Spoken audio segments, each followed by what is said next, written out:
Good morning, welcome to TERRA at Home. We're at the Waterdown location here today. I'm here with Colleen Zimmerman from TERRA, and we are slowly, we don't want to talk about it quite yet, but we are slowly moving in towards late summer, fall, and we still want to have a beautiful garden. We want to have color around us, so this brings us to you and some ideas and examples of what we should have in our gardens for that. Yes, after the hot summer that we've been getting lately, it's nice to know that there's lots of color available for a fall garden or late summer garden. We'll call it that. Yes. Ooh, hanging on to it with all our might. Yes. And it has been such a hot summer, right? And I mean, it's been good. That's what we kind of, in Southern Ontario, that's what we want.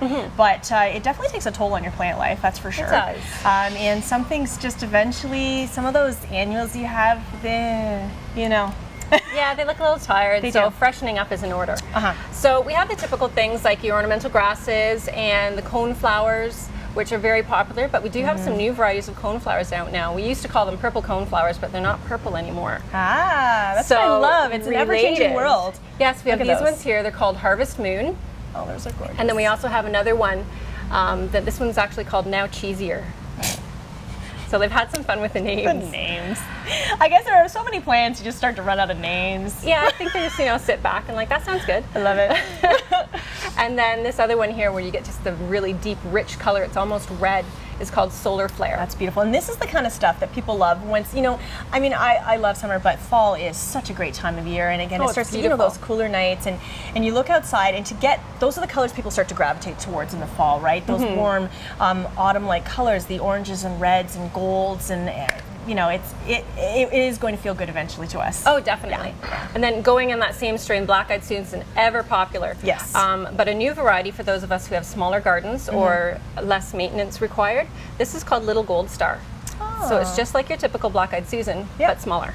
Oh, I love that. So smaller flowers, smaller plants, much more compact. So it's great. Again, which is perfect. We've been talking a lot about the fact that some people have the most miniature little gardens now because of the lack of space and smaller properties or even condos, and people try to create that space on their patio.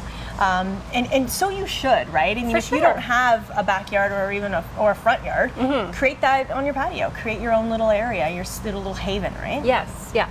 And then going for also texture, because it doesn't always have to come from the flower color. It can also come from leaf color and the texture as well. So just some different varieties of hostas here. This one here is called Cherry Berry. Oh, because it's got a nice red stem for when the flower comes up. So usually hostas, you don't really think of the flowers as being very pretty. No. But with that extra contrast, and that gives you a little bit of interest there. As well as this one here called Fire Island. It's got chartreuse colored leaves, but then it's got red stems to go with it. So it's really nice that way too. And all of these plants, especially the hostas and the more smaller plants, they can go in containers as well. So they work really well in small plantings. Which is nice, right? You could create, some people, that's all they have is just that one container. And even if you just got one big planter, and you could stick all these and getting all those textures and colors just from, as you say, from leaves. Exactly. And then with the leaves too, we have like the various coral bells. Yeah, this the one here is caramel, great. so it's got like a cool color to it. That's cool, yeah. And if you want to go really simple in a planter container, all you have to do is just put like an ornamental grass. So this is a variegated ornamental grass. And that's another thing I find, obviously that's nice in the summer too, but the grasses, there's something about the grasses in the fall. It does, and it's simple and sometimes a little more modern. Some people like that look, right? Very simple container and just grasses, and it creates a very clean look, easy to maintain. Yes, definitely. Right? Yeah, the grasses really come to fruition in the fall because they are full size, they start to get their plumes, and they just look fabulous. Yeah, I really like that. And again, you're starting to get those fall winds, so you get some movement, and I love that. I love seeing like a garden actually moving and flowing. It feels good, right? And you get some sound out of it too. So if there are any traffic noises that you want to disguise, or neighbors' children, if you have some grasses in your garden, then it's really loud, these kids next door, lots of grass. Yeah, it just gives you that really calming sound you can create too. A barrier actually, and they can't even get through it. We got all kinds of ideas for you. Well, okay, I love the grasses, so that's cool. That's great. So also to keep in mind, with the grasses, that gives you some height, but other things that give you height too are the hydrangea standards. So we have two on set today. The one behind me is the limelight hydrangea. Nice. And the one behind you is called Pinky Winky. Okay, very cool. So both of them come out relatively white. The limelight comes out with chartreuse green, and then as they mature, they kind of go from the green to the white to the pink to kind of the russet color, and then they'll dry right on the plant. So they transform throughout the season. Really? Oh, I love that. Yeah, I love great. hydrangeas, and I know hydrangeas have had a bit of a tough season this summer because it's been so hot. But they definitely would, I think, excel in the fall when you're getting those cooler temperatures Definitely. and a little bit more rain. Yes, Which we've been yeah. lacking. But that, again, beautiful plant. Something that's really, again, you can grow quite large, or you can kind of maintain. And now, when the flowers are drying out, and they finish their cycle. Should you be going in and pruning those all off, get them out? These ones, I like to leave them on the plant because they give you some winter interest as well. Okay. So they'll kind of dry on the plant, and then you'll see a lot of places, especially with like the Annabelle hydrangeas, like the big ball hydrangeas, that they'll just kind of leave them on there throughout the winter and then trim them off in the spring. Okay, I've always wondered about that, so it's good to know because I have a lot of hydrangeas too. So. All right. I think speaking of winter interest too, it's not necessarily all the flowering things that you keep in mind. Also keep in mind some of the evergreens. So euonymus, this here is called a gold star juniper.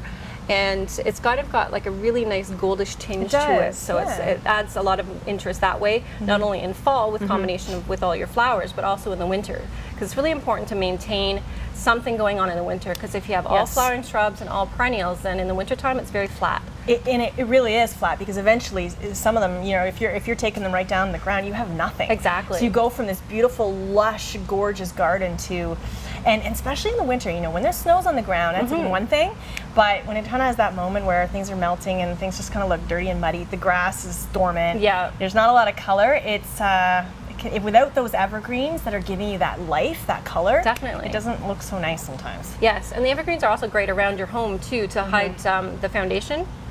For protection to the foundation, as well as usually before like your brick treatment or your siding starts, you have that concrete block. Yes. So you're right. The evergreens are great to cover that up all year long. Right, because they're always going to look the way they look. So they always just, okay, that's a great idea. And I think that's really important for people who are amateurs and are planting their gardens. And, we were talking to Katie in a past segment about the TLC program here and having, coaches come into your property from TERRA and giving you some guidance, because if you don't know and if you're not really looking at your plant life properly, again, you will end up with kind of a hideous garden in the winter. Yeah, because a lot of people, they just pick it on, oh, it's flowering, it's beautiful, I want it. Yeah. But they don't think of the foundation plantings, which and again, are those. Also heights and again textures, as you mentioned, and color. So you really kind of have to overall really take a good look. And of course, you guys, whether you do the TLC program or not, or just come and ask one of you guys at any of our TERRA locations just for some advice before you get something, just to know where it's going to go. Yes. And some really pretty, I feel like I'm in a jungle here right now. This is awesome. Very, very good. So of course we're getting ready for fall here at TERRA, and that'll be a whole other stage. But we have more TERRA at home, still technically summer. Thank you, Colleen. Thank you. I really appreciate you coming on the show today. That's it for now. We'll be back with more right after this.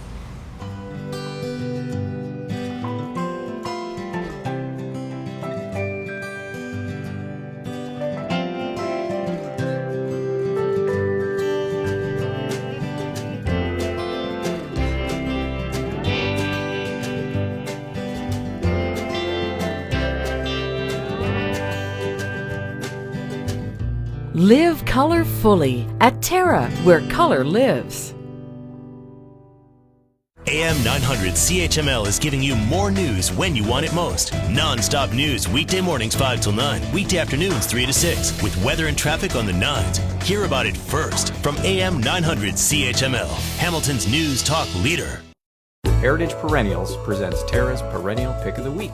Little Spire Russian Sage has a compact habit, fragrant gray foliage, and blooms all summer. Extremely drought tolerant and super tough. Heritage Perennials. Look for us in the blue pots.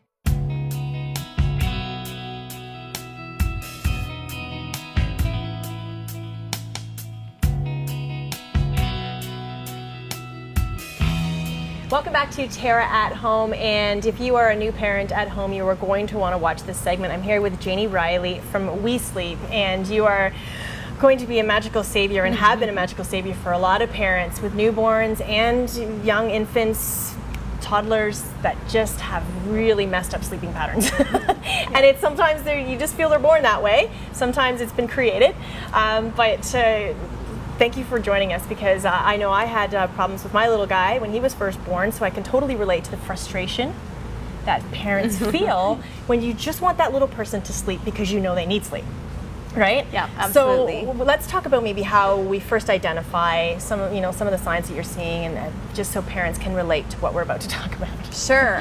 Some of the things that are most common amongst new parents or parents of infants or toddlers, their child won't sleep for long periods of time, very short naps, up frequently throughout the night, or can't go to sleep without some sort of prop. And when I say prop, I mean soother, bottle, rocking, bouncing, car rides, stroller rides. Every song you know in the book. Yeah, they Start have making this up big songs. routine. Yeah, so Yeah. those are a lot of things that can be very challenging for parents, and they've got this routine down pat, and their kids, what might work one day won't work the next. That's a problem too, right? You feel like you finally got some kind of routine or something, and then all of a sudden they've grown a little bit older, or something's changed, and you're lost again. Sometimes you're just at a loss, and you're so exhausted as a parent that it literally comes to the point with you, they're just like, help me. I don't even know what to do. Right? Absolutely. One thing is you're talking about some of the different ways people, and whether they're good or bad. Sometimes you're literally so exhausted as a parent. That's how you get into the bad habit. I think is you find a way that's a quick fix. Yeah. But it's going to create a long-term bad habit. Yeah, and that's exactly what happens. We start doing things that we think are working, or that we read in books, which, there's tons of great resources out there, and they're fabulous. Otherwise, they wouldn't be out there.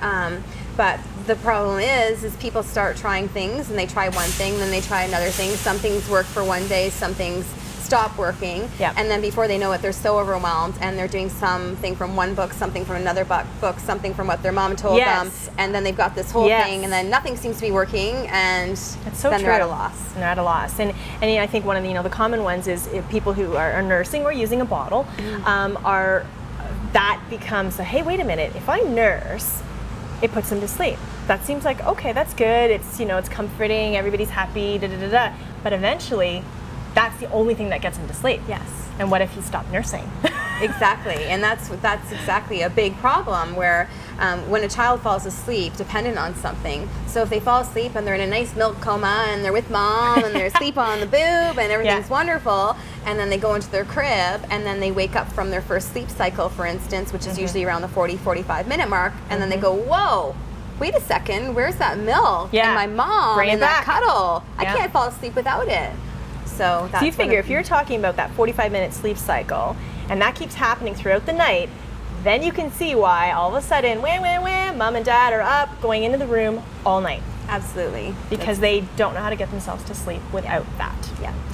So then it comes to the next stage. What kind of advice can we give parents? Some tips, just little ones that maybe people can try right now at home, before he's really sitting down with you and getting some advice. Yeah, there's definitely lots of things you can do on your own as a parent. The first place to start would be looking at the sleep environment. So what does the child's sleep space look like? A dark room is best. So blackout blinds are wonderful. Blackout curtains or blackout blinds, making the room nice and dark for naps and nighttime. No distraction. I know that there's wonderful toys out there and great lamps that flash turtles and all sorts of things on the ceiling, but those are stimulating, and when it's time for sleep, we want baby to sleep, not be gooing and guying at the stars. And that's a good thought, because I think sometimes that confuses parents, because they think, okay, maybe that is something that will distract them until they fall asleep, but sometimes it just keeps them awake. It's a distraction, or the mobiles with the flashing lights, or laser the aquariums. The aquariums on the side, and they're pressing buttons. It becomes playtime for them. So we want to limit the distraction. A nice dark room is really important. What they're sleeping in is also really important. I prefer a crib with no bumper pads, a very clean crib, nothing that's overwhelmed with blankets and that sort of thing. A sleep sack. Sleep sack is wonderful, and I brought one today actually. This is a heavier weight one, but just something like this so they can sleep in. They can stay cozy. I suggest swaddling up to 3 months. Okay.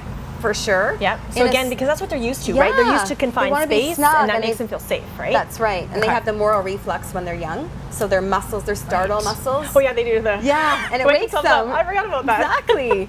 So that's swaddling up to 3 months, and then a sleep sack afterwards is fabulous. And I say that because a lot of babies or parents will just put their babies in the crib with just a sleeper on.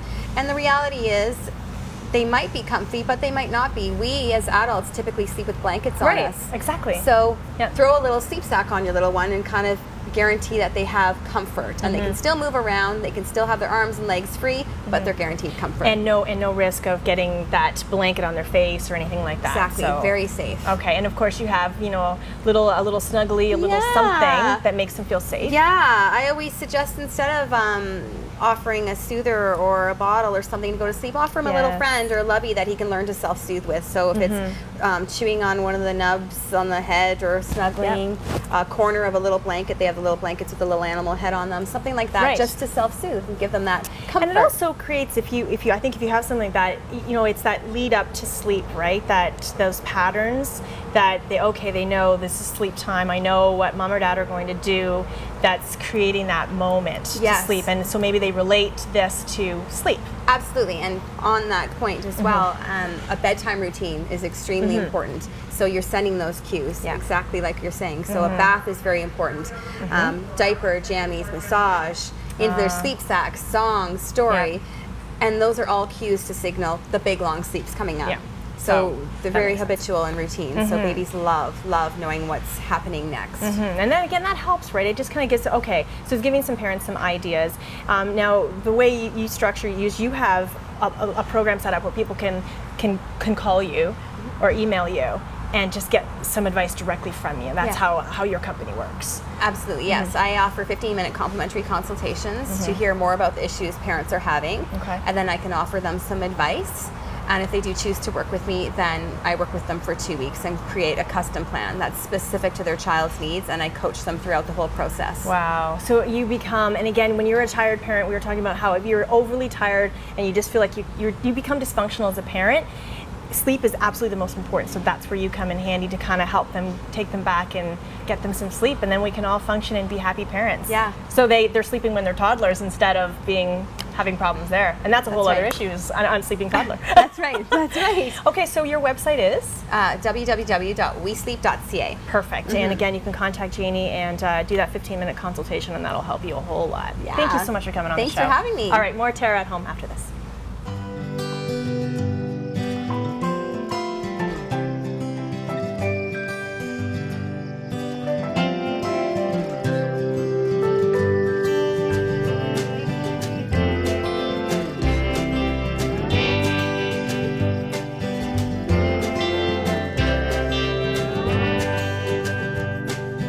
Come and explore the new Terra, where color lives.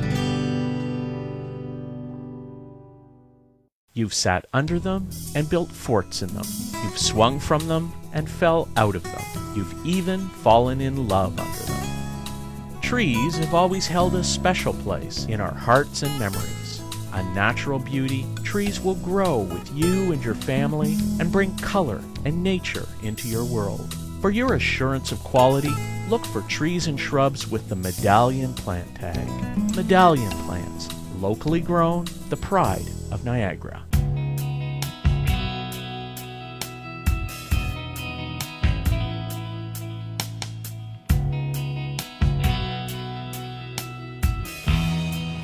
Welcome back to Terra at Home as we get closer to the end of August. We're back here with Chef Rachel and still cooking for summer though. We're still talking summer for a while now because we have to. Yeah, let's let it go for as long as we can. Exactly. Right? Yes. And it's funny because we obviously still have all through mid-September before it turns into fall, but it's that unofficial Labor Day weekend that's so ever around the bend that just makes us feel like it's almost over. So we're sticking with summer today. Okay. What are you making? Yeah, so this is a really fun dish that I like to eat. Normally just eat it as a snack, snack or a light dinner, an appetizer if you're entertaining friends.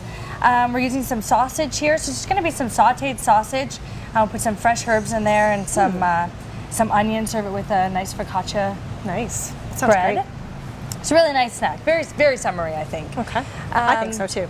Yeah, Sausage reminds me of summer too. It's like one of those grilling meats, and Yes. obviously you can grill it, do it in the pan. Yeah, I was gonna say it would be great on the barbecue as well if you want to spend some time outside. I even take a pan outside on my barbecue too. So whatever you're gonna do, put these on the grill, your onion and your leeks in the pan, and you got a nice easy dinner. So I'm going to heat this pan up to high, and what I'm going to do is start sauteing these sausages. These are just a mild Italian sausage.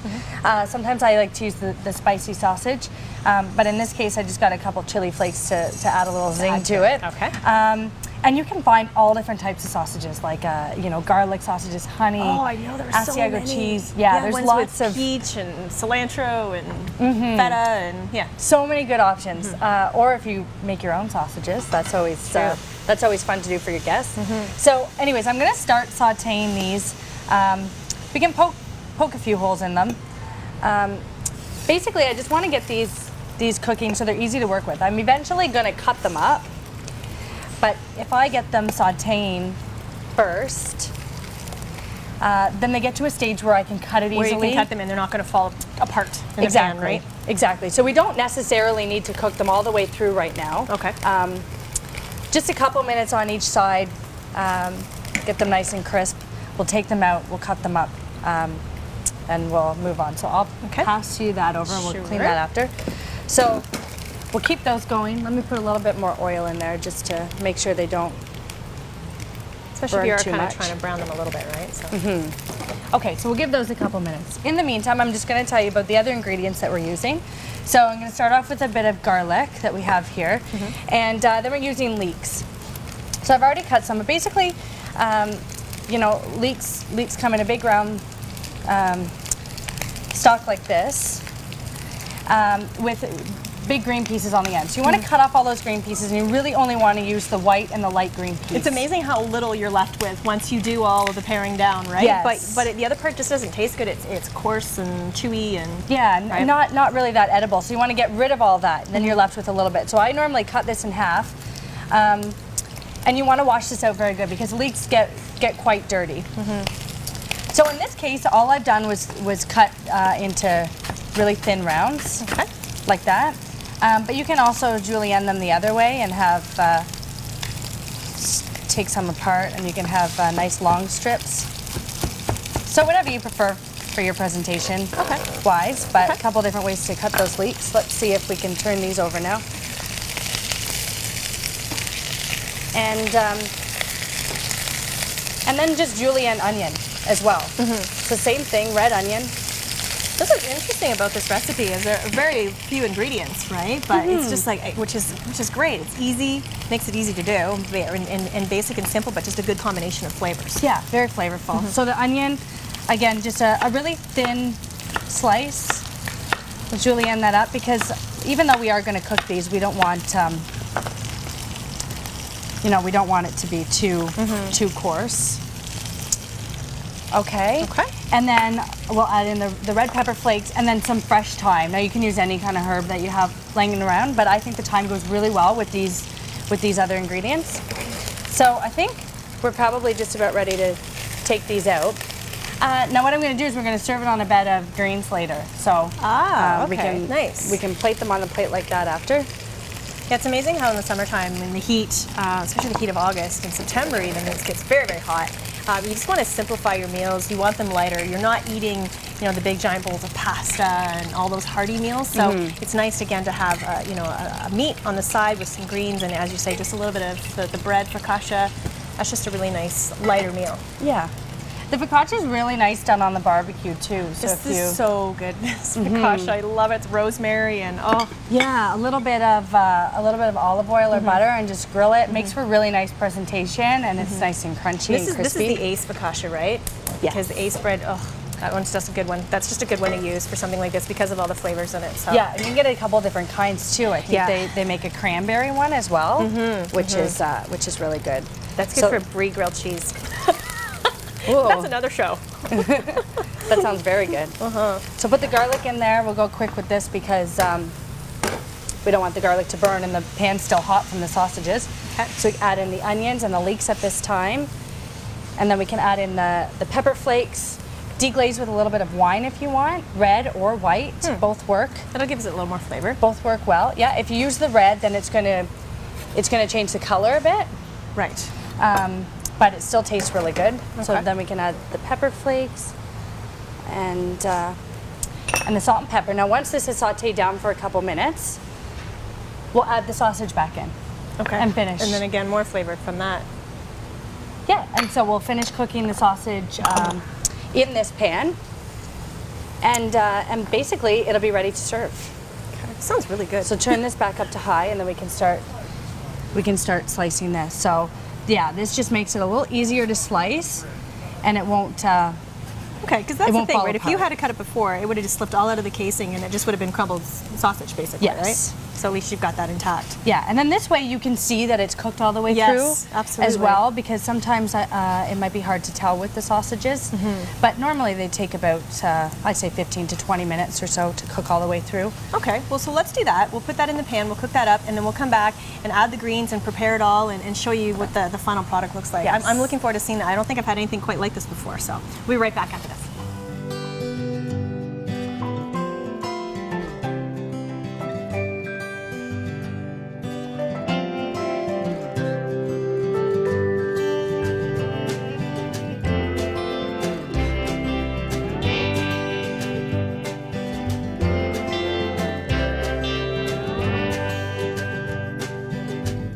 Live color fully at TERRA, where color lives.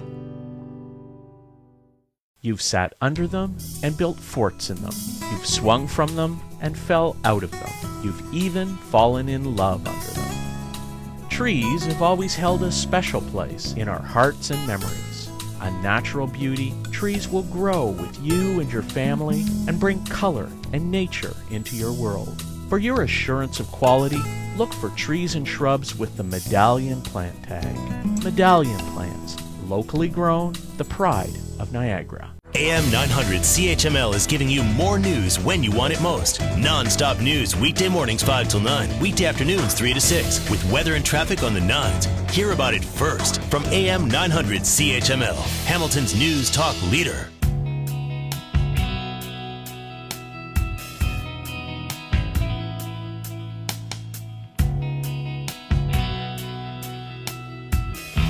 Welcome back to TERRA at Home, back with Chef Rachel, and finishing up this really great menu idea. I'm going to have to try this because this is, again, the combination of flavors. You can smell the white wine that you added to it in the cooking process. Yeah, I did. Yeah. Oh. After sauteing the vegetables, or I should say onions, leeks and red onion, yeah, you can just throw a little bit of, like I said, red or white. I put some white in. Then we chopped up finished chopping up the sausages, put that back in till they were done cooking, and everything's ready to go. Now at this time, I'll add in my fresh thyme. Okay, and that's important to leave the herbs to the end, right? So that you're not kind of overcooking them and they still have that freshness to them, right? And it is okay to cook them a little bit. Yeah. So if I still put them in while this was still on the heat, that would be fine. But yeah, you just don't want to add them too early because you'll cook out all the good stuff. So I have some focaccia here that I just cut into triangles, and I'm just gonna. Oh no, you're not. Pan fry it a bit. That just makes it extra it good. Crispy and crunchy. So we'll just throw that in some oil for a minute or two. Like I said, you can do it on the barbecue as well, which would be nice. So we'll just get that browned up, and we can plate this. So arugula is one of my favorite things. I tend to use it all the time. Yep. But you can't go wrong. So that makes a little appetizer more of a light it's meal. Healthy too, right? It's a dark green, so it's just and has a great peppery flavor to it. So then you can just spoon this on top. While you're doing that, reminder, of course, you can go onto our website, terragreenhouses.com, anytime to find Rachel's recipes. And again, they're all there from all the years that we've been doing the show, so it gives you an opportunity to go back and find ones that are appropriate for the season and for local foods as well. And again, this is just another great recipe as we still hold on to the days of summer. So yes. Perfect. And so once that's kind of grilled and crispy, pair it all up, and you've got, again, as you say, a nice light dish. You can make it appetizer size, and you're good to go. Love it. All right, that's it for today's show. Thanks so much, Chef Rachel. I can't wait to try this. Thank you. And have yourself a good August 25th. That's it for now.